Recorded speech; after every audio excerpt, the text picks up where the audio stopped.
السلام علیکم ورحمۃ اللہ وبرکاتہ۔ بسم اللہ الرحمن الرحیم۔ الحمد للہ والصلاة والسلام علی رسول اللہ وعلی آلہ واصحابہ اجمعین۔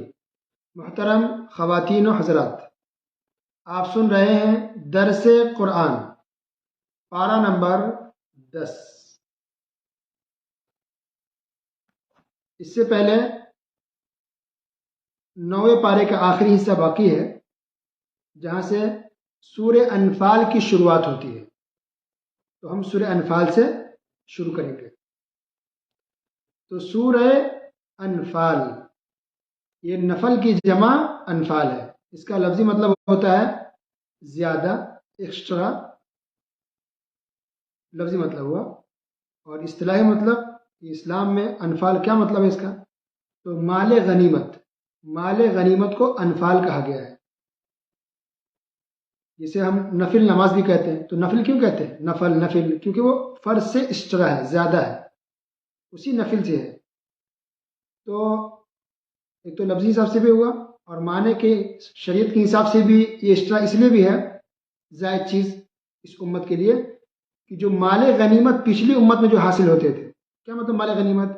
یعنی مسلمان جب ظالموں سے، کافروں سے لڑتے ہیں، اور ظالموں سے لڑنے کے بعد، کافروں سے لڑنے کے بعد میدان جنگ میں جو مال حاصل ہوتا ہے، ملتا ہے، اس کو کہتے ہیں مال غنیمت۔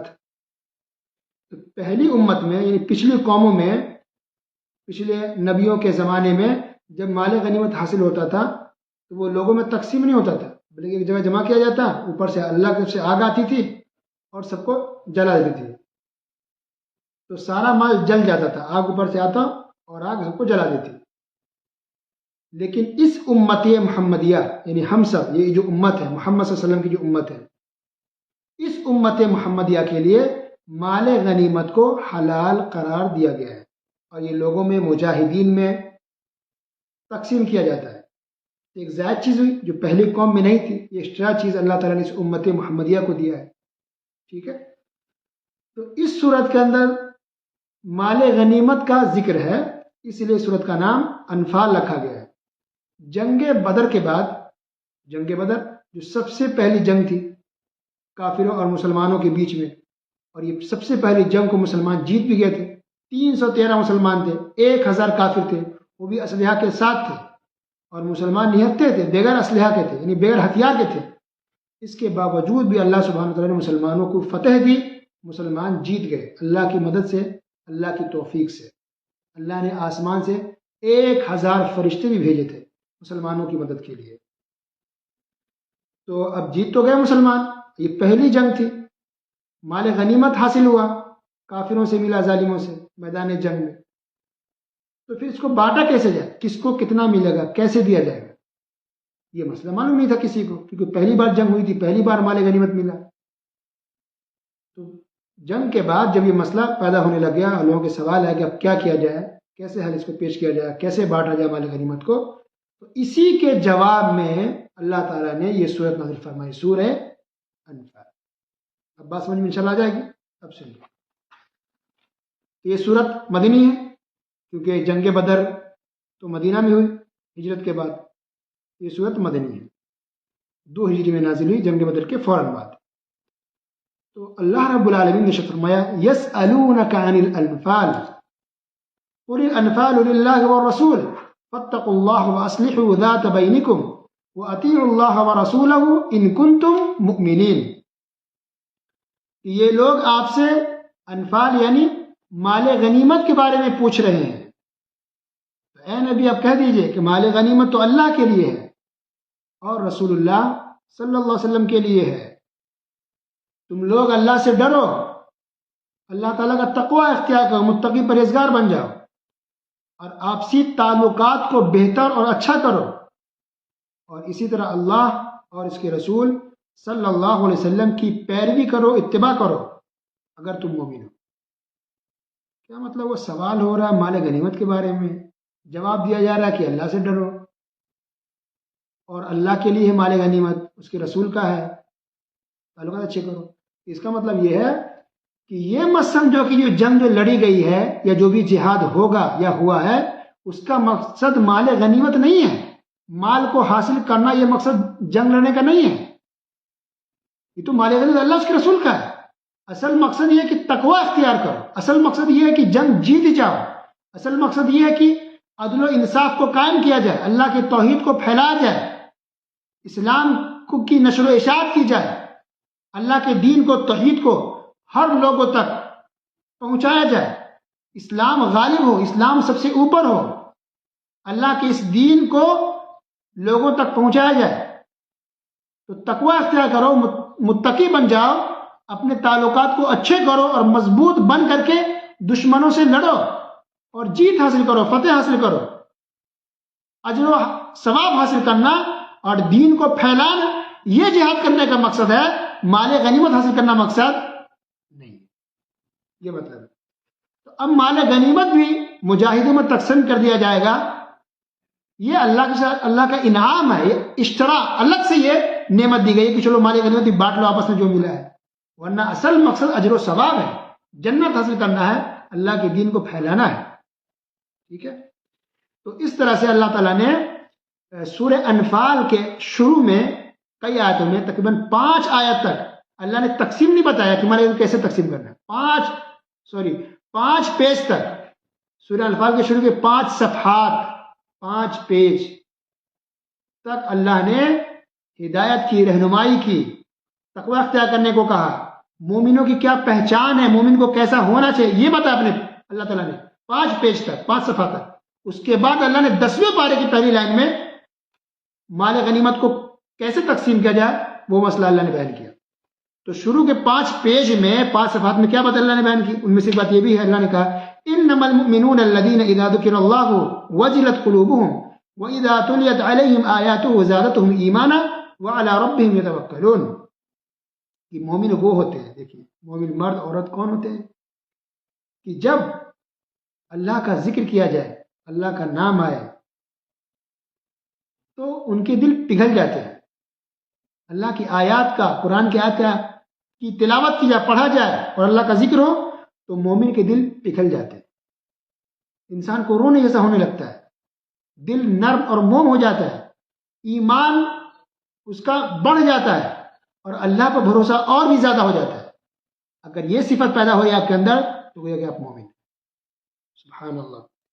پھر اللہ نے اتباع کا حکم دیا کہ اللہ کی اتباع کرو اور رسول اللہ صلی اللہ علیہ وسلم کی اتباع کرو. یہ سب اہم اساس ہے، بنیاد ہے، یہ ہمارے ایمان کا جو فاؤنڈیشن ہے، بنیاد اسی پر ہے، اللہ کی اتباع اور رسول اللہ صلی اللہ علیہ وسلم کی اتباع. لیکن عبادت صرف اللہ کی، نبی کی نہیں، عبادت صرف اللہ کی، لیکن اتباع یعنی فالو کرنا، ماننا، طریقے پر چلنا، رسول وسلم کے طریقے پر چلنا، اللہ اس کے رسول دونوں کو ماننا ہے، لیکن عبادت صرف اللہ کی. پھر اللہ سے خوف کھانا ہے، بہت ضروری، صرف اللہ سے ڈرنا. اسی طرح ایمان میں اضافہ ہوتا رہے مومن کے، یہ مومن کہلاتا ہے، یہ مومن ہوتے ہیں. ایمان انسان کا بڑھتا رہتا ہے، اللہ پر بھروسہ ہوتا ہے. پھر نماز قائم کرنے والے لوگ ہوتے ہیں، نماز قائم یعنی اچھے سے نماز پڑھنا، خشوع کے ساتھ اور توجہ دے کے، غور و فکر کر کے اور سنت طریقے پر، اس کو کہتے ہیں نماز قائم کرنا، اور اللہ کی راہ میں خرچ کرنا، صدقہ خیرات کرنا. تو اگر یہ سب صفات اگر آپ کے اندر ہے تو اللہ نے کہا اولئک هم المؤمنون حقا، حقیقت میں یہ لوگ مومن ہیں، ایمان والے. اللہ اکبر. اسی طرح اللہ نے فرشتے کا ذکر کیا کہ 1000 فرشتے اللہ نے جنگ بدر میں بھیجے تھے، جہاد کے اندر، میدان جہاد میں مسلمانوں کی مدد کے لیے. یہ فرشتے کافروں کو، ظالموں کو قتل کر رہے تھے، تلواروں سے مار رہے تھے. سبحان اللہ. اسی طرح اللہ نے بھی بیان فرمایا وَاعْلَمُوا أَنَّمَا أَمْوَالُكُمْ وَأَوْلَادُكُمْ فِتْنَةٌ، کہ جان لو کہ مال دولت یعنی تمہاری اولاد آزمائش ہے، تمہارے لیے فتنہ ہے. دیکھیں انسان جو بھٹکتا ہے بہت زیادہ، یہ بہت سے لوگ پیسے کی وجہ سے، دولت کے چکر میں، کہ حرام حلال کی تمیز نہیں، اس کو چونا لگایا، اس کو چونا لگایا، اس کو ٹھگا، اس کی ٹوپی اس کے سر، جھوٹ بول کے لوگ سامان بیچتے ہیں، جھوٹ بولنے کے لوگ عادت ہو گئی، یہ حرام ہے نا. اب یہ مال دیکھے پہلے فتنہ بن گیا، اب بھٹک گئے. یہ کس نے کہہ دیا کہ آپ جھوٹ نہیں بولیں گے تو آپ کا بزنس نہیں ہوگا، تجارت نہیں ہوگی؟ جھوٹ ہے سراسر.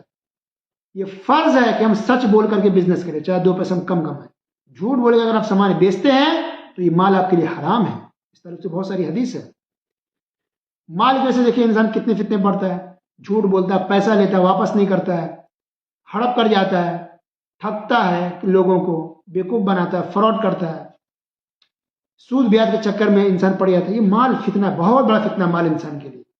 یا تو انسان شرک میں پڑتا ہے، اور جو لوگ شرک بیت سے بچے ہوئے ان میں سے بہت سے ایسے لوگ ہیں جو مال کے فتنے میں پڑھ کے اپنے ایمان کو خراب کر رہے ہیں. استغفر اللہ. اولاد بھی فتنہ ہے، یعنی اولاد اگر صحیح تربیت کرتے، اس کی صحیح باتوں کو مان دیتے تو ٹھیک ہے، لیکن اولاد کی ناجائز فرمائش کو اب پورا کر رہے ہیں، اس کی محبت میں ڈوب کر کے اولاد کی آپ ناجائز کام کرتے ہیں، حرام کام کر بیٹھتے ہیں، ناجائز مطالبے کو پورا کرتے ہیں، یہ اولاد آپ کے لیے فتنہ ہو گئی. انسان اولاد کی محبت میں مجبور ہونے لگ جاتا ہے، لیکن کبھی ایسا نہیں ہونا چاہیے. اولاد کی محبت اپنی جگہ پر ہے، لیکن اسلامی طریقے پر چلنا ہے. کوئی بھی بیٹا ہے بیٹی اگر ایسا مطالبہ کرے یا ایسا کام کرنے کو کہے یا ایسی چیز خرید کر لانے کو کہے جو حرام ہے، جائز نہیں ہے، کسی بھی حال میں لا کے مت دیجیے. چلو روئے، تھک جائے، بے ہوش ہو جائے، مگر حرام کام اولاد کی محبت میں یا اس کو خوش کرنے کے لیے نہیں کرنا ہے. اس کے بعد اللہ نے دیکھیے کافروں کا طریقہ بیان کیا کہ عبادت کیسے کرتے تھے کافر. وما كان صلاتهم عند البيت الا مكاء وتصديا، کہ کافروں کی نماز خانہ کعبہ کے پاس کس طرح ہوتی تھی؟ وہ سیٹیاں بجاتے تھے اور تالیاں بجاتے تھے اور سیٹی بجاتے تھے. یہ کافروں کی عبادت کرنے کا طریقہ تھا. اچھا، تو اس سے بھی پتہ چلا کہ اس کا مطلب کافر بھی عبادت کرتے تھے، رائٹ، لیکن طریقہ غلط تھا اس کا. اب وہ شرک بھی کرتے تھے، کفر بھی کرتے تھے، وہ کافر ٹھہرا. آج بھی صوفیوں کو دیکھیے، کتنی صوفیوں کو آپ نے دیکھا ہوگا سامنے سے یا پھر اپنے یوٹیوب پر یا کہیں بھی ویڈیو میں کہ وہ ہاتھ کو ایسے ایسے زور زور سے ہلاتے ہیں صوفی لوگ اور ذکر کرتے ہیں اللہ اللہ اللہ اللہ اللہ. کیسے کیسے؟ استغفر اللہ. وہ ہاتھ کو ہلائیں گے، سر کو ہلائیں گے، باڈی کو ہلائیں گے، جھومیں گے، کودیں گے، ڈانس کریں گے. اس کے عالم بھی ڈانس کریں گے کرسی پہ بیٹھ کے، کھڑے ہو کے، ایک دوسرے کو ایسا لگتا ہے مرغی آ گئی ہو، شیطان سوار ہو. اس طرح سے یہ لوگ عبادت کرتے ہیں. یہ کافروں کا طریقہ. یہ اسلام میں کہیں بھی، اسلام کے اندر کوئی بھی ایسی بات نہیں ہے جو جھوم جھوم کے ہو، جھول جھول کے ہو، پورے جسم کو ہلا ہلا کے حرکت کر کے ہو. اسلام میں ایسی کوئی عبادت نہیں. سب آرام سے سکون سے بیٹھ کر کے اللہ پر.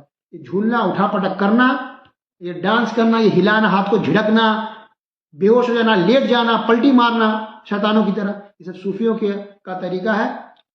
یہ بالکل غلط ہے. اسلام میں یہ سب صحیح نہیں ہے. اب دیکھیے 10واں پارہ شروع ہوتا ہے. 10ویں پارے کے شروع کی پہلی لائن میں اللہ نے اب مال غنیمت کی تقسیم کا ذکر کیا کہ مال غنیمت کیسے تقسیم کیا جائے. تو اللہ نے ارشاد فرمایا وَاعْلَمُوا أَنَّمَا غَنِمْتُم مِّن شَيْءٍ فَأَنَّ لِلَّهِ خُمُسَهُ وَلِلرَّسُولِ وَلِذِي الْقُرْبَى وَالْيَتَامَى وَالْمَسَاكِينِ وَابْنِ السَّبِيلِ. کہ جو مال غنیمت ہے، سمجھ گئے مال غنیمت کا مطلب؟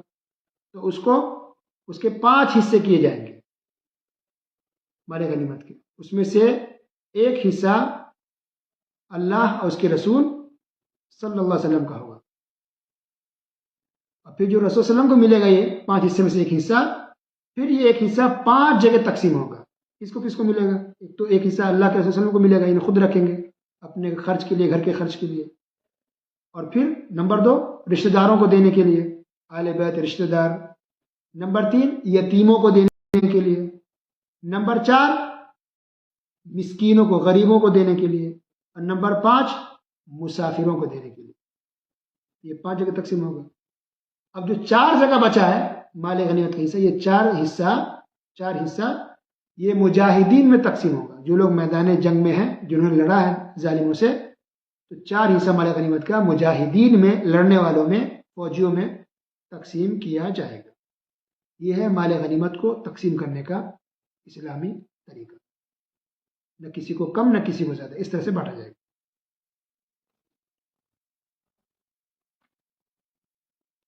اب اس میں اللہ نے بھی بیان کیا ہے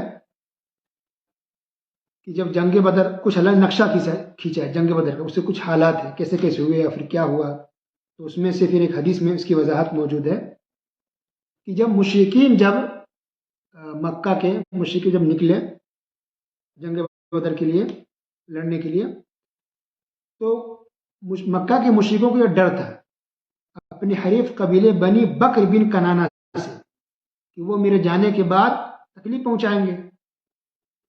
تو شیطان سراقہ بن مالک کی صورت میں آیا. شیطان سراقہ بن مالک بعد میں مسلمان ہو گئے تھے، تو سراقہ بن مالک رضی اللہ عنہ کی شکل میں وہ آدمی آیا، شیطان آیا، سراقہ بن مالک کی شکل بن کر کے آیا. کس کے پاس؟ مکہ کے کافروں کے پاس. اور چونکہ یہ سردار تھے اپنے خاندان کے قبیلہ بنی بکر بن کنانہ کے سردار تھے، تو آ کر کے کہا ان لوگوں سے کہ تم لوگ ڈرو مت، جاؤ لڑو اور تم جیتو گے، جنگ جیت کر کے آؤ گے، اور میری مدد، میرا سپورٹ تمہارے ساتھ ہے. یہ بول دیا، چڑھا دیا. لیکن وہ سراقہ بن مالک تھے نہیں، وہ تو شیطان تھا جو شکل اختیار کر کے آیا تھا بدل کر کے. لیکن جب یہ کافر پہنچے جنگ بدر میں، دیکھیے ہار گئے اور مسلمان ماشاءاللہ جیت گئے. تو اس سے بھی پتہ چلا کہ شیطان گویا انسان کی شکل میں آ سکتا ہے، آپ کو الو بنا سکتا ہے، بیوقوف بنا سکتا ہے. ایسا شیطان کر سکتا ہے، ایسا ہوا ہے. یہ بات جو بتا رہا ہوں آپ کو، یہ صحیح حدیث ثابت ہے کہ اس طرح ہوا، شیطان شکل بنا کر کے دوسری کی آیا تھا. تو اللہ تعالیٰ نے اس طرح سے اس سورہ انفال کے اندر جنگ بدر کا نقشہ کھینچا ہے، اس کے حالات کو بیان کیے ہیں، اور کچھ آداب بتائے ہیں جنگ کے، کچھ طریقے بتائے ہیں، اور کچھ ہجرت کا ذکر فرمایا. تو گویا یہ پوری سورت سورہ انفال جنگ بدر کے ارد گرد گھومتی ہے، جنگ بدر کے بارے میں نازل ہوئی ہے. لیکن نازل کب ہوئی ہے؟ جنگ بدر کے فوراً بعد. سمجھ گئے؟ اب ہے اس کے بعد سورہ توبہ. توبہ کا مطلب سمجھ گئے؟ توبہ، اس کا دوسرا نام براءت بھی ہے. تو اس سورت کا نام سورہ توبہ اس لیے رکھا گیا ہے کیونکہ اس سورت کے اندر کچھ مومنوں کے توبہ قبول ہو جانے کا ذکر ہے، اس لیے سورت کا نام سورہ توبہ رکھا گیا. اور برات اس لیے ہے، برات مطلب بری ہونا، برات کا اعلان، بری ذمہ ہو جانا. تو برات کا اعلان ہے کافروں سے، مشرکوں سے. مسلمانوں نے، مومنوں نے برات کا اعلان کیا، اللہ تعالیٰ نے اعلان کروایا اللہ بری ہے، رسول بری ہے، تمام مسلمان بری ہیں کافروں سے، مشرکوں سے، اس کے شرک سے. اس بات کا اس کے اندر اعلان ہے، اس لیے سورت کا نام سورہ براءت بھی ہے. یہ سورت مدنی سورت ہے. سن 9 ہجری میں سورت نازل ہوئی، غزوہ تبوک کے بعد. رسول اللہ صلی اللہ علیہ وسلم نے بہت ساری جنگیں لڑی ہیں، بہت سارے جہاد ہوئے. تو جنگوں کو کہتے ہیں غزوہ عربی میں. تو رسول اللہ صلی اللہ علیہ وسلم کے زمانے میں جو بہت سارے جنگیں ہوئی، جہاد ہوئے، جو سب سے آخری جہاد تھا وہ تھا غزوہ تبوک. سب سے آخری جہاد، سب سے آخری غزوہ تبوک کے بعد یہ سورت نازل ہوئی ہے، سورہ توبہ. ٹھیک ہے؟ تو اس سورت کے اندر، سورت توبہ کے اندر غزوہ تبوک کے بارے میں کچھ ذکر ہے. غزوہ تبوک کے بعد یہ نازل ہوئی ہے، اس کے کچھ حالات ہیں، اور پھر مسلمانوں نے کیا کیا، پھر کچھ مسلمان پیچھے رہ گئے تھے، وہ ان کا کیا معاملہ ہوا، وہ انشاءاللہ وہ آگے آئے گا. 11 پارہ نمبر 11 میں اس کا ذکر ہے جو توبہ کا ہے. مسلمانوں کی کون سی غلطی ہو گئی تھی جس کی وجہ سے اللہ نے پھر بعد میں توبہ قبول کر لیا، اس کا بیان انشاءاللہ کل آئے گا پارہ نمبر 11 میں. فی الحال یہ سمجھیے کہ غزوہ تبوک کے بعد یہ سورہ توبہ نازل ہوئی. تو سورہ توبہ کے اندر غزوہ تبوک سے متعلق کچھ باتیں ہیں، بلکہ اکثر باتیں وہی اسی سے متعلق ہیں. کچھ منافقوں کا ذکر ہے جو جنگ میں شریک نہیں ہوئے تھے، کچھ کافروں کا ذکر ہے، کچھ مشرکوں کا ذکر ہے، پھر مومنوں کا، مسلمانوں کا ذکر ہے. مسلمانوں کو ابھارا گیا ہے، حوصلہ دیا گیا ہے، اور مسلمانوں کو یہ خوشخبری دی گئی ہے کہ اسلام، یہی اسلام دھرم ہی سب سے اوپر ہوگا، سب سے غالب ہوگا، اور کوئی اسلام کو اور مسلمانوں کو مٹا نہیں پائے گا. یہ پوری صورت کا خلاصہ ہے، اور یہ پس منظر ہے، بیک گراؤنڈ ہے کہ غزوہ تبوک سے متعلق یہ صورت ہے. ٹھیک ہے؟ اب سنیے، انشاءاللہ اب بات سمجھ میں اچھے سے آئے گی. تو شروع میں سورۃ توبہ کے شروع میں یہ اعلان ہے برات کا مشرکوں سے، شرک سے ہم بری ہیں، مشرکوں سے ہم بری ہیں، اس بات کا اس میں اعلان کیا گیا ہے. اور نبی کریم صلی اللہ علیہ وسلم نے جب سن 9 ہجری میں مسلمان حج کرنے کے لیے گئے تو ان کا ہیڈ، سردار ابوبکر صدیق رضی اللہ عنہ کو بنا کر کے بھیجا. امیر، حاجیوں کے قافلے کا امیر ابوبکر صدیق رضی اللہ عنہ کو بنایا گیا. پھر پیچھے سے بعد میں نبی کریم صلی اللہ علیہ وسلم نے علی رضی اللہ تعالیٰ عنہ کو سورہ توبہ کی کچھ آیات دے کر کے بھیجا کہ جاؤ اور حج کے دوران سب کے سامنے پڑھ کے سنا دینا، اعلان کر دینا. اس آیات کی تلاوت کرنا، اعلان کر دینا، اس میں برات کا اعلان ہے. تو اسی طرح سے حج کے دوران مینا کے اندر یہ اعلان کیا گیا. ٹھیک ہے؟ یہ آیت پڑھ کے سنائی گئی، اور یہ بھی اعلان کیا گیا کہ آج کے بعد سے کوئی بھی کافر، مشرک، خانہ کعبہ کا طواف ننگا ہو کر کے نہیں کر سکے گا. ایک تو ننگا کوئی طواف نہیں کرے گا، اور دوسری کوئی کافر تو طواف نہیں کر سکتا ہے، بالکل روک دیا گیا. اب تک کافر بھی طواف کرتے تھے، پہلے مشرک بھی خانہ کعبہ کا طواف کرتے تھے، وہ بھی عبادت کرتے تھے.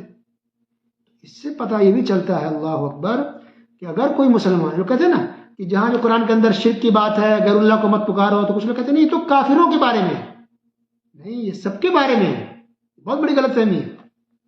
تو پہلے کافر خانہ کعبہ کا طواف کرتے تھے، وہ لوگ حج کرتے تھے، عمرہ کرتے تھے. اللہ اکبر. لیکن شرک اگر کر رہے ہیں تو آپ کافر ہیں، مشرک ہیں. اگرچہ آپ طواف کرتے ہو، اگرچہ آپ نماز پڑھتے ہو، شرک سے بچنا ضروری ہے. اور اللہ تعالیٰ اس کے اندر یہ بھی کہا حج اکبر. تو حج اکبر اصل میں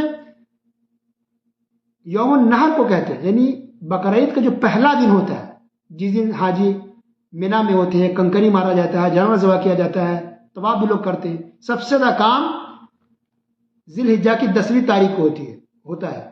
یعنی بقرعید کے پہلے دن سب سے زیادہ کام حاجی کرتے ہیں. تو اس پہلے دن کو، یعنی ذی الحجہ کی 10ویں تاریخ کو، بقرعید کے پہلے دن کو حج اکبر کہا گیا ہے اسلام میں. لیکن لوگوں میں کیا مشہور ہے کہ اگر عرفہ کا دن جمعہ کو پڑ گیا تو وہ حج اکبر ہے. یہ بالکل غلط بات ہے، اس بات کی کوئی دلیل نہیں. حج اکبر 10 ذی الحجہ کو کہتے ہیں، بقرعید کے پہلے دن کو. ٹھیک ہے.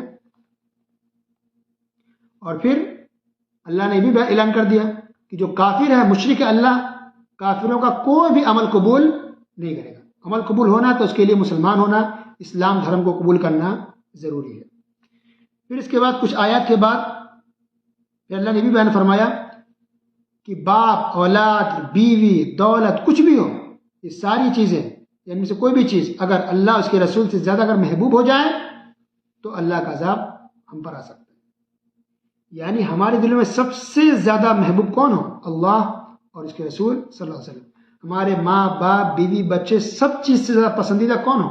اللہ اور اس کے رسول صلی اللہ علیہ وسلم. تب ہم مومن ہوں گے.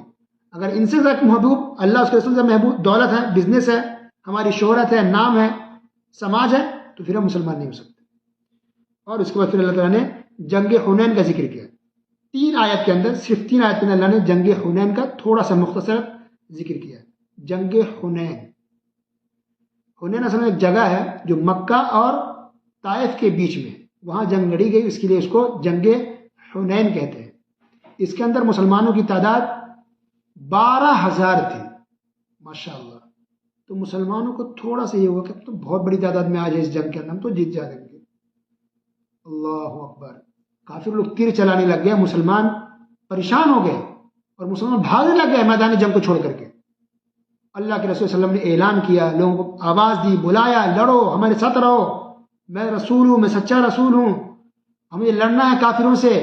عباس رضی اللہ عنہ کہا کہ آپ بھی آواز دیجیے. ان کی آواز اونچی تھی، انہوں نے آواز لگائی، تو پھر مسلمان واپس آئے، پھر لڑنے لگ گئے. اور پھر اللہ کو پورا بھروسہ ہوا، اللہ سے پوری دعائیں ہونے لگی، اور خوب محنت سے جان لگا لڑنے لگے. تو اللہ کی مدد آئی، اور تب پھر جا کر کے مسلمانوں کو جیت نصیب ہوئی. اور اس کے بعد الحمدللہ تقریباً 6,000 کافروں کو مسلمانوں نے قیدی بنایا، اور بہت سارا مال غنیمت حاصل ہوا. تو اس سے بھی پتہ چل رہا کہ انسان طاقت سے جنگ نہیں جیتتا ہے. یہ طاقت سے کوئی بھی چیز نہیں جیت سکتے آپ. جب تک اللہ کی مدد نہ ہو آپ کوئی بھی چیز حاصل نہیں کر سکتے. نہ امتحان پاس کر سکتے ہیں، نہ جاب حاصل کر سکتے ہیں، نہ شادی کر سکتے ہیں، نہ اچھی زندگی گزار سکتے ہیں. کوئی بھی کام نہیں کر سکتے جب تک کہ اللہ کی مدد نہ ہو. اس لیے ہمیشہ ہر چیز میں اللہ کی مدد مانگنی چاہیے، اور صرف اللہ میں بھروسہ ہونا چاہیے. نہ اپنی طاقت پر، نہ اپنے علم پر، نہ اپنی خوبصورتی پر گھمنڈ ہو، نہ اپنی دولت پر گھمنڈ ہو، بلکہ صرف اللہ پر بھروسہ ہو اور اللہ سے امید ہو. بس ہمارا کام ہے کوشش کرنا، مدد اللہ کرنے والا. تو یہ فتح مکہ کے 18 یا 19 دن کے بعد شوال کے مہینے میں جنگ حنین پیش آیا تھا. اچھا، اس کے بعد دیکھیے یہودی اور کرسچن کیا عقیدہ رکھتے تھے. اللہ نے اس کا ذکر کیا، وقالت اليهود عزير ابن الله وقالت النصارى المسيح ابن الله ذلك قولهم بافواههم نعوذ بالله استغفر الله. یہودی کہتے تھے کہ عزیر علیہ السلام اللہ کے بیٹے ہیں، اور کرسچن نصارہ کہتے تھے کہ عیسیٰ علیہ السلام اللہ کے بیٹے ہیں. اللہ نے کہا ذلك قولهم بافواههم، یہ ان کے منہ کی بات ہے، یہ افواہ ہے. کوئی جھوٹی بات ہوتی ہے نا، اس کو ہم کیا کہتے ہیں کہ یہ افواہ ہے. کیا مطلب افواہ؟ عربی میں کہتے ہیں منہ کو فم، اور فم کی جمع افواہ. تو چونکہ یہ باتیں جو ہوتی ہے جھوٹی، وہ منہ کی بات ہوتی ہے، یہ منہ وہ منہ، منہ تک بات ہوتی ہے. اس بات کا تعلق حقیقت اور سچائی سے نہیں ہوتا ہے، صرف منہ کی بات ہوتی ہے، اس لیے جھوٹی بات کو افواہ کہتے ہیں. تو اللہ نے کہا کہ تو اس کی منہ کی بات ہے، افواہ ہے، یہ سچ نہیں ہے. اللہ تو اکیلا تن تنہا ہے، اور اللہ تعالیٰ کوئی بیٹا بیٹی نہیں ہے، کوئی ماں باپ نہیں، کوئی بیوی بچہ نہیں ہے. یہ تو جھوٹے لوگ ہیں یہودی کرسچن سب. اللہ کا کوئی بیٹا بیٹی نہیں، اللہ اکیلا تن تنہا ہے. قل هو اللہ احد اللہ الصمد لم یلد ولم یولد ولم یکن له کفوا احد. اگر کوئی انسان یہ مان لے کہ اللہ کا کوئی بیٹا ہے یا ہو سکتا ہے، وہ کافر ہو جائے. کافر، اگرچہ وہ نمازی و دیندار ہو. تو اللہ کا کوئی بیٹا بیٹی نہیں ہے، کوئی ماں باپ نہیں ہے، کوئی بیوی بچہ نہیں، کوئی خاندان نہیں. اللہ اکیلا ہے، تن تنہا ہے. اللہ ان تمام چیزوں سے پاک ہے، اور اللہ سبحانہ وتعالیٰ کو ان چیزوں کی ضرورت بھی نہیں ہے. پھر اللہ نے دیکھیے پورے ورلڈ لیول پر دیکھیے اعلان کیا، والذی ارسل رسول بالہدى ودین الحق لیظہرہ علی الدین کلہ ولو کرہ المشرکون. کہ اللہ تعالیٰ نے اپنے رسول کو بھیجا ہے ہدایت دے کر کے، سچا دین اسلام دے کر کے، تاکہ وہ پورے دوسرے دھرم پر، مذہب پر اسلام کو غالب کر سکے، اگرچہ کافر مشرک اس کو ناپسند کرے. سبحان اللہ. تو اللہ کا اعلان ہے اور وعدہ ہے کہ اسلام سب سے اوپر ٹاپ پر رہے گا. تھا بھی پہلے، ایسا ہو بھی چکا ہے. بنی امیہ میں دیکھیے، بنی عباسیہ خلافت گزر چکی ہے، ٹاپ پر تھے مسلمان. فی الحال ابھی کمزور ہوئے، لیکن انشاءاللہ پھر پاور میں آئیں گے. عیسیٰ علیہ السلام دنیا میں واپس آئیں گے. تو سب سے اوپر اسلام ہے. اسلام کو نہ ڈبا سکتا ہے اور نہ مسلمانوں کو مٹا سکتا ہے. بس مصیبت، پریشانی، آزمائش آتی رہتی ہے. مسلمانوں کو صبر کرنا ہے. ہم مر جائیں، شہید ہو جائیں، لیکن دین کو مت چھوڑیے. پھر اللہ نے آگے بیان فرمایا، اتخذوا احبارهم ورهبانهم اربابا من دون اللہ. کہ ان کرسچن نے اور یہودیوں نے اپنے عالموں کو اللہ کے علاوہ رب بنا لیا تھا. تو عدی بن حاتم، دیکھیے غور کیجیے، بریلوی لوگ کہتے ہیں، آج بھی کہتے ہیں کہ نہیں مسلمان شرک کیسے کر سکتا ہے، وہ تو کافر کے بارے میں آیا تھا، یہ تو فلاں کے بارے میں ہے. ہم تو اپنے بزرگوں کی تو عبادت نہیں کرتے ہیں، درگاہوں مزاروں ہم جاتے، بس محبت میں جاتے ہیں نبی کی، ہم ان کی عبادت نہیں کرتے. اس آیت کو پڑھیے، سورہ توبہ آیت نمبر 31، اور پھر یہ حدیث سنیے. اس حدیث کی تفسیر سنیے، آیت کی تفسیر سنیے حدیث کی روشنی میں. ترمذی کی روایت ہے، عدی بن حاتم مشہور صحابی، وہ کہتے ہیں کہ میں نے اللہ کے رسول صلی اللہ علیہ وسلم سے کہا کہ اللہ نے تو قرآن میں کہا کہ ان لوگوں نے، یہودیوں نے اور عیسائیوں نے اپنے عالموں کو رب بنا لیا ہے.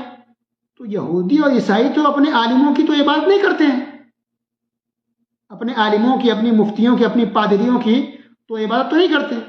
تو نبی کریم صلی اللہ علیہ وسلم نے جواب دیا کہ ہاں یہ بات تو صحیح ہے کہ وہ لوگ ان کی عبادت نہیں کرتے اپنے عالموں کو، لیکن یہ بتاؤ کہ اگر ان کے عالم کہتے ہیں کہ یہ حلال تو مان لیتے ہیں، ان کا عالم کہتے ہیں کہ یہ حرام تو اس کو بھی مان لیتے ہیں. یعنی اپنی مرضی سے اس کے عالم، جس کو حرام کہہ دیا حرام مان لیا، جس کو حلال کہہ دیا حلال مان لیا. تو کہا ہاں یہ بات تو ہے. تو کہا یہ اس کی عبادت کرنا ہے، یہ عبادت ہے. اللہ اکبر. تو صرف نماز غیر اللہ کے اوپر سے کافر نہیں ہوگا. اگر اللہ نے کسی کو حلال کیا ہے، اگر اس کو حرام کہتے ہیں، اور اللہ نے اس کو حرام کیا اس کو حلال کر دیتے ہیں، تو اس سے بھی انسان کافر ہو جائے گا. اور یہ بھی اس کی عبادت کرنا ہے، کیونکہ حلال اور حرام کرنا کس کا کام ہے؟ صرف اللہ تعالیٰ کا کام ہے. بس اللہ تعالیٰ نبیوں کو بھی یہ پاور نہیں دیا تھا کہ حلال کو حرام کرے، حرام کو حلال کرے. نہیں، وہ اللہ کے پیغام کو لوگوں تک پہنچاتے تھے. حلال اور حرام کرنے کا کام صرف اور صرف اللہ تعالیٰ کا. تو اب سوچیں کہ جو بدعتی لوگ ہیں اپنے عالموں کی بات مان کے کیا حرام کو حلال اور حلال کو حرام نہیں کرتے ہیں؟ کیا اس آنکھ بند کر کے اس کی ہاں میں ہاں نہیں ملاتے ہیں؟ سوچیے. تو یہ اس کی عبادت کرنا ہے، یہ اس کو رب بنانا ہو گیا، شرک ہو گیا. استغفر اللہ. پھر اللہ نے زکوٰۃ کے بارے میں ذکر کیا کہ اگر کوئی زکوٰۃ ادا نہ کرے تو ایسے انسان کو اللہ جہنم میں جلائے گا، اس کی پیشانی کو، اس کے پیٹھ کو، اس کے بازو کو داغے گا، اسی خزانے، اسی دولت کو آگ بنا کے اللہ تعالیٰ جلائے گا. اللہ اکبر. اس لیے کبھی بھی زکوٰۃ ادا کرنے اور زکوٰۃ نکالنے میں کمی کوتاہی نہیں کرنی چاہیے. جتنا دیا اتنا آپ لٹائیں، اللہ کے راہ میں خرچ کریں اور نکالیے زکوٰۃ. اپنی منمانی سے ہم نہیں نکال سکتے، بلکہ اسلام نے جتنا کہا اتنا آپ کو نکالنا پڑے گا. ورنہ اگرچہ آپ نمازی ہیں، زکوٰۃ کم نکالتے ہیں تو یہ چیز آپ کو جہنم میں جلانے کے لیے کافی ہے. اس کے بعد اللہ نے مہینوں کے بارے میں کہا کہ مہینوں کی گنتی اللہ کے یہاں 12 ہے، سال میں 12 مہینے ہوتے ہیں، 4 حرمت والے. 4 حرمت والے مہینے ہیں. ٹھیک ہے. پھر اللہ نے اس میں جہاد کا بھی ذکر کیا ہے اور اس سے کچھ قاعدہ جو رولز ہیں جہاد کے وہ اللہ نے بیان فرمائے. اس کو اللہ تعالیٰ نے زکوٰۃ کس کس کو دیا جائے تو اس کا بھی اللہ نے بیان کیا. 8 قسم کے لوگ ہیں جس کو ہم زکوٰۃ دے سکتے ہیں. سورہ توبہ آیت نمبر 60. انما الصدقات للفقراء والمساكين والعاملين عليها والمؤلفة قلوبهم وفي الرقاب والغارمين وفي سبيل الله وابن السبيل فريضة من الله والله عليم حكيم. کہ جو زکوٰۃ ہے وہ دیا جائے گا کس کو؟ نمبر 1 فقیر کو، نمبر 2 مسکین کو، نمبر 3 زکوٰۃ وصول کرنے کے لیے جائے اس کو، نمبر 4 تالیف قلب کے لیے. مطلب کوئی کافر غیر مسلم ہے اور لگتا ہے کہ اس کو زکوٰۃ دینے سے اسلام قبول کر سکتا ہے تو اس کو زکوٰۃ دے سکتے ہیں. ویسے کافر کو نہیں دینا ہے لیکن لگتا ہے کہ اسلام میں آ سکتا ہے تو اس کو دے سکتے ہیں. یا پھر ایک ایسا کافر ہے جو مسلمان کو ستاتا تنگ کرتا ہے، جینا حرام کر رکھا ہے، تو لگتا ہے کہ اس کو کچھ پیسے دے دیں گے زکوٰۃ کے تو مسلمانوں کو نہیں ستائے گا تو اس کو بھی زکوٰۃ دے سکتے ہیں. اس کو کہتے ہیں تالیف قلب کے لیے. نمبر 5 گردن آزاد کرنے کے لیے، غلام کو آزاد کرنے کے لیے. اور نمبر 6 جو قرض میں ڈوبا ہوا ہو اس کی قرض کی ادائیگی کے لیے. نمبر 7 اللہ کی راہ میں. اور نمبر 8 مسافروں کو. لیکن ایسا مسافر جو جس کا پیسہ نہیں ہے، ختم ہو گیا، کچھ ہو گیا، تو یہ 8 قسم کے لوگ ہیں جس کو آپ زکوٰۃ دے سکتے ہیں. تو مسجد میں زکوٰۃ نہیں دیا جاتا ہے. مسجد میں زکوٰۃ کا پیسہ آپ نہیں دے سکتے، نہ امام کی تنخواہ کے لیے، نہ مؤذن کی تنخواہ کے لیے، نہ مینٹیننس کے لیے، نہ بنانے کے لیے. یہ زکوٰۃ میل کچیل ہوتا ہے. جی حدیث میں کہا گیا یہ میل کچیل ہوتا ہے، اس سے انسان کا جو ہے مال پاک ہوتا ہے زکوٰۃ نکالنے سے. اس لیے اللہ کے گھر میں مسجد میں زکوٰۃ کا پیسہ نہیں دیا جا سکتا. پھر اللہ نے کیا آگے بیان فرمایا، یعنی بہت ساری باتیں اس کے اندر، میں کچھ باتیں بیان کر رہا ہوں. کچھ لوگ دیکھیے آج کل کیا کرتے ہیں، مذاق اڑاتے ہیں دین کا، نا نماز کا مذاق اڑاتے ہیں. کچھ لوگ رمضان کا یا روزے کا. روزہ تو وہ رکھتا ہے جس کے گھر میں کھانے کو نہ ہو. ہم کیوں روزہ رکھیں، ہم کیوں بھوکے ہیں، ہمارے پاس تو بہت اللہ کا دیا ہوا ہے، بہت کھانا پینا ہے. اتنی خطرناک بات، اللہ چاہے نا کوئی ایک قطرہ پانی کے لیے ترسا سکتا ہے، تڑپ تڑپ کے مر سکتے ہیں. یہ مذاق نہ اڑائے دین کا، نہ روزے کا، نہ نماز کا، نہ کسی چیز کا. اتنا بڑا گناہ معلوم ہے آپ کو دین کا اگر مذاق اڑائے تو. سورہ توبہ آیت نمبر 65 قل اب اللہ وآیاتہ ورسولہ کنتم تستہزئون. اے نبی کہیے کیا اللہ، اس کے رسول اور اس کی آیات ملی ہے کہ تم ان کے ساتھ مذاق کرو، ٹھٹھا کرو. تو اصل میں کیا ہوتا تھا اس کا پس منظر تاکہ سمجھ میں ہے کہ جو منافقین تھے وہ لوگ ایسا کرتے تھے. کبھی نعوذ باللہ اللہ کا مذاق اڑاتے، کبھی نبی کا مذاق، کبھی مسلمانوں کا مذاق اڑاتے، کبھی نیک لوگوں کا مذاق اڑاتے. اور جب ان سے پوچھا جاتا ہے ایسا کیوں کیا، نہیں ہم نے بس ایسے ہی بول دیا ہے، ہم نے دل سے نہیں بولا ہے، نیت ہماری ایسی نہیں تھی آپ کو مذاق اڑانے کی، بس ایسے ہنسی مذاق ہم نے بول دیا ہے، ہم نے ہنسی مذاق میں ایسا کہہ دیا ہے. آئیے مسلمان ایسے ہی کہتے ہیں نا کہ ہم نے ہنسی مذاق میں ایسا کہہ دیا بس. اللہ نے کہا کہ اے نبی کہیے کیا اللہ، اس کے رسول، اس کی آیت ملی ہے کہ تم اس کا مذاق اڑاؤ. لا تعتذروا قد کفرتم بعد ایمانکم. تمہارا یہ عذر قبول نہیں کیا جائے گا، تم مسلمان ہونے کے بعد یا ایمان لانے کے بعد تم کافر ہو چکے ہو. قد کفرتم بعد ایمانکم، ایمان کے بعد تم نے کفر کیا ہے. یہ جو عذر پیش کرنے ہم نے مذاق سے کہا نہیں، میرے دل میں یہ بات نہیں تھی، میری نیت ایسی نہیں تھی، میں نے منہ سے کہہ دیا ہے کہ یہ عذر تمہارا قبول نہیں ہوگا، تم نے کفر کا ارتکاب کیا. اللہ اکبر. لہذا کبھی بھی دین کے کسی حصے کا، شرعی چیز کا، دینی مسئلہ مسائل کا مذاق نہیں اڑانا چاہیے. کچھ لوگ دیکھیے ٹک ٹاک پر، ادھر آڈیو میں، ویڈیو میں کچھ لوگ کیا کرتے ہیں، فرشتوں کا قبر کے بارے میں مذاق اڑاتے ہیں، قبر کے بارے میں کچھ کمیڈی کرتے ہیں کہ فلاں آدمی گیا قبر میں گیا، ایسے فرشتے نے پوچھا، اس نے کہا میں یہ ہوں، تو فرشتے ڈر گئے. یہ استغفر اللہ. یہ کمیڈی بھی کرنا فرشتوں کو لے کے، نبی کو لے کے، مومنوں کو لے کے، اسلام کی چیز. افطاری کو جو مذاق اڑاتے ہیں افطاری کی چیز کا، یعنی لوگ کمیڈی بناتے ہیں دین کی چیزوں کو لے کمیڈی کرنا، یعنی ہنسی مذاق کی چیزیں بنانا، یہ کفر ہے. اب مذاق نہیں کر سکتے دین کی چیزوں کا، شرعی مسئلوں کا لے کر کے آپ مذاق نہیں بنا سکتے. تو لوگ مذاق بناتے، کمیڈی کرتے بھی ہیں دین کی چیزوں کا، اور پھر اس کو لوگ وائرل بھی کرتے ہیں، سناتے ہیں، ہنستے اور سناتے کہ دیکھو اس نے یہ بنایا، ایک دوسرے کو فارورڈ کر رہے ہیں. آپ اس گناہ میں آپ بھی شریک ہو جائیں گے. کبھی بھی دین کے اوپر، اسلام کے اوپر کسی نے اگر کمیڈی کیا ہو، کسی کافر نے بنایا ہو یا کسی مسلمان نے اگر بنایا ہو، کبھی بھی فارورڈ نہ کریں. یہ کفر ہے، دین کا مذاق اڑانا. اسی طرح اللہ نے اس کے اندر کئی منافقوں کا ذکر کیا، منافقوں کا کئی آیات کے اندر اللہ نے منافقوں کا ذکر کیا. بلکہ یہ 10واں پارہ کا جو آخری حصہ ہے اس میں کئی آیات کے اندر منافقوں کا ذکر ہے کہ کتنے یہ خراب ہوتے ہیں، منہ پہ کچھ بولتے ہیں، دل کے اندر کچھ اور رکھتے ہیں، یہ جہاد سے پیچھے رہتے ہیں. اسی میں پتہ چل جاتا ہے کہ ہاں یہ منافق ہے. دکھانے منافق کسے کہتے ہیں؟ جو دکھانے کے لیے مسلمان کلمہ پڑھ لے لیکن دل سے مسلمان نہ ہو، نماز پڑھ رہا ہے، روزہ رکھ رہا ہے لیکن دل سے مسلمان نہیں ہوا ہے، اس کو کہتے ہیں منافق. تو اس کا تفصیل سے اللہ تعالیٰ نے منافقوں کا ذکر کیا ہے. اور اللہ نے یہ بھی کہا کہ ان کے لیے توبہ استغفار نہ کیا جائے، ان کی مغفرت کی دعا نہ کی جائے. اگر یہ منافق مر جائے یا کوئی کافر بھی اگر مر جاتا ہے کفر پر، تو ان کی مغفرت کی دعا نہیں کر سکتے. یہ اللہ نے منع کیا ہے. اللہ اکبر. آج دیکھیے کوئی کافر ہے، کوئی ہیرو ہیروئن ہے، کافر ہے، مر جاتا ہے، مر جاتی ہے تو دعا کرتے ہیں، قرآن خوانی کرنے اس کی جاتے ہیں. کیا دیوالیہ لوگوں کے ایمان کا مسلمان کا ہو گیا. اب کوئی ایکٹر ایکٹریس ہے، مر گئی ہے، کافر ہے، اور اس کے لیے کیسے دعا کر رہے ہیں کہ اللہ ان کو جنت دے، اللہ ان کو معاف فرما، ان پر رحم کرے. کتنا انسان گرا گھٹیا جاہل ہو گیا ہے. ایسے لوگوں کے لیے دعا کرنی کی جاتی ہے.